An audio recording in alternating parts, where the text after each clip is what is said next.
J'ai ensuite lu le roman de Banyuls, le premier tome, Vers les plages de l'exil 1936-1939, aux éditions Alexandra de Saint-Prix, écrit par Isabelle Caïs-Sabot. Donc ce livre m'a été directement envoyé par l'auteure elle-même, que je remercie grandement. C'est une auteure de mon département d'origine, donc les Pyrénées-Orientales, et je connais cette auteure grâce à Élise, ma copine Élise de la chaîne Les Lectures d'Élise, qui m'a fait connaître cette auteure. Et donc l'auteur, par l'intermédiaire d'une vidéo d'Élise, m'a contactée pour savoir si je serais intéressée de découvrir sa trilogie. Donc j'ai tout d'abord lu ce tome 1, donc le roman de Banyuls. Alors pour ceux qui ne connaissent pas, Banyuls, c'est un petit village qui se situe vers Perpignan, qui est presque à la frontière entre la France et l'Espagne, vraiment à quelques kilomètres de la frontière. Donc c'est un roman historique. Donc l'histoire va se dérouler à Banyuls pendant l'été 1936. La guerre civile en Espagne vient d'éclater, donc à peine à quelques kilomètres de l'autre côté de la frontière, et nous allons suivre une famille, donc un mari, sa femme et leur fils de 8 ans.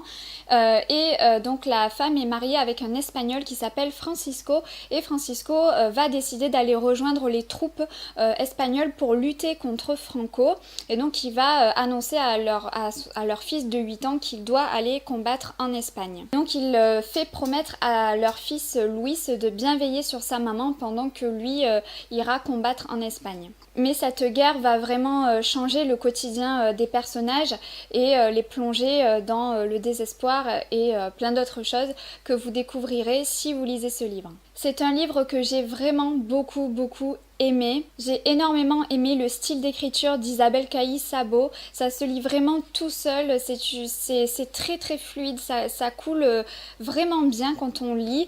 C'est une histoire que j'ai trouvée vraiment très intéressante, et surtout j'ai adoré le mélange entre les faits inventés et les faits réels. Isabelle Caïs-Sabot joue très bien avec ça et ça fonctionne vraiment parfaitement bien. Au début du livre, elle nous fait mention des personnages qui ont vraiment existé dans son livre, et ainsi que les personnages fictifs. Donc je connaissais tous les personnages historiques, puisque j'aime beaucoup la culture espagnole. J'ai moi-même fait des études d'espagnol, donc j'ai un fort attrait pour la langue et pour la culture. Donc j'ai beaucoup aimé justement retrouver toute cette ambiance espagnole et la guerre civile que j'ai pu étudier lors de mes études, et j'ai trouvé vraiment ça passionnant, et j'en ai également appris plus sur l'histoire de mon département d'origine, les Pyrénées-Orientales. Ça m'a vraiment beaucoup plu, cet aspect-là. J'ai également eu beaucoup d'empathie pour les personnages, pour la maman qui va devoir s'occuper toute seule de son fils de 8 ans. J'ai beaucoup aimé le petit Louis aussi, qui a beaucoup de courage pour son âge, et les personnages également qui vont graviter autour d'eux, des amis, un peu de la famille. Voilà, c'est aussi une histoire de famille, cette histoire. Voilà, tous les habitants en fait qui vivent à la frontière espagnole vont être impactés par cette guerre plus ou moins directement. Ça parle d'une période de l'histoire qui est assez méconnue en France. On la connaît pas trop, cette période-là. Et surtout en 1939, la dernière année de la guerre, c'est là où les civils vont commencer à partir de l'Espagne, à s'enfuir, et c'est ce qui s'appelle la retirada, donc c'est-à-dire c'est les personnes civiles, les personnes donc autour de Barcelone, voilà, dans la région Catalogne, qui vont partir direction la France, le sud de la France, donc notamment aux alentours de Perpignan, et qui vont être malheureusement amenés dans des camps, notamment donc à Argelès-sur-Mer, au Barcarès, etc. Donc des villages du bord de mer autour de Perpignan. Et c'est vrai que c'est une période historique que moi-même je connaissais, mais je trouve qu'on n'en parle pas suffisamment.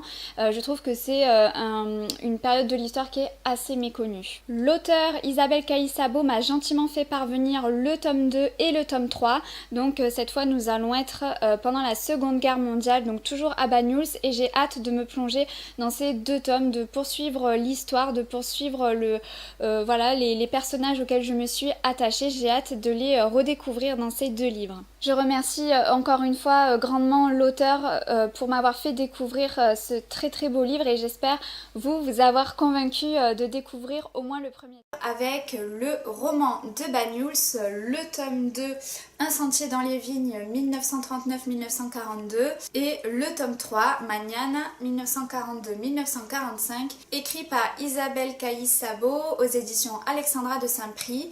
Donc je vous avais déjà parlé du tome 1 il y a plus de 6 mois maintenant, ça fait très longtemps et je m'excuse vraiment beaucoup auprès de l'auteur Isabelle Caïs-Sabot qui m'avait fait parvenir ces livres il y a plusieurs mois maintenant.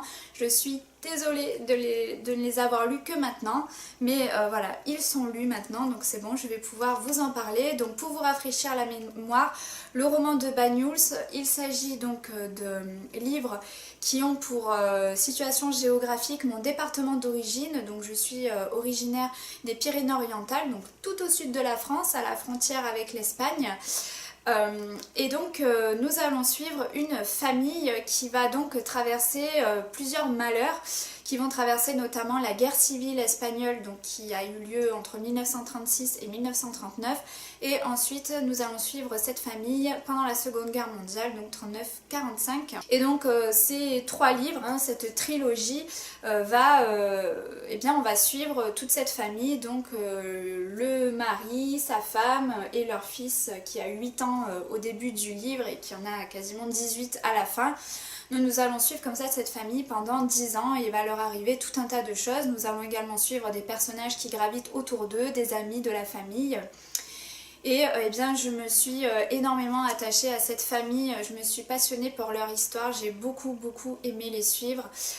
C'est un attachement vraiment que j'ai eu pour cette famille, que j'ai trouvé très empathique, enfin j'ai eu beaucoup d'empathie pour eux et j'ai beaucoup aimé les suivre tout au long de ces années qui malheureusement ils vont leur arriver pas mal de malheurs, pas mal de choses négatives hein, évidemment avec 2 guerres. Faut quand même tenir psychologiquement pour se relever de tout ça, mais c'est justement ça que j'ai aimé, c'est que malgré tout ce qui leur arrive, ils restent debout, ils restent unis et solidaires dans la douleur. Et ça j'ai beaucoup aimé. J'ai aimé aussi que l'auteur mélange le fictif et le réel, puisque dans ces 3 livres nous allons avoir des personnages qui ont vraiment existé, des personnes qui ont vraiment existé, qui sont connues notamment dans le département des Pyrénées-Orientales, mais pas que, notamment des écrivains, des peintres, voilà, des artistes comme ça qui sont connus et que l'auteur met en scène dans ses livres et évidemment qui côtoie des personnages fictifs, donc j'ai bien aimé ce mélange là. Et j'ai bien aimé aussi bien sûr suivre en fait le déroulement de la guerre dans ce petit département des Pyrénées-Orientales dans lequel je suis née, où j'ai grandi. Et ça me touche de voir comment les habitants à l'époque avaient ce rapport avec la guerre, notamment quand les Allemands... les nazis ont envahi le département et tout, et en plus il y a mon village de naissance qui a été mentionné à un moment donné, et de me dire qu'il y a des nazis qui ont été dans mon village de naissance, ça m'a fait quelque chose quand même, ça m'a fait bizarre, surtout que l'auteur s'est vraiment basé sur des faits réels, donc je sais que c'est vrai en fait, je sais que c'est vrai qu'ils sont vraiment allés là-bas, donc ça fait tout bizarre et ça m'a beaucoup touchée, voilà, tout simplement. C'est une très belle histoire qui m'a beaucoup touchée et le style de l'auteur est vraiment agréable à lire quoi, elle écrit tellement bien. Ça passe tout seul, c'est fluide et elle fait des jolies phrases, elle emploie du vocabulaire quand même qui est assez recherché, elle fait des jolies phrases des fois à limite poétique, enfin je sais pas, il y a de la poésie dans son style d'écriture, j'aime vraiment beaucoup.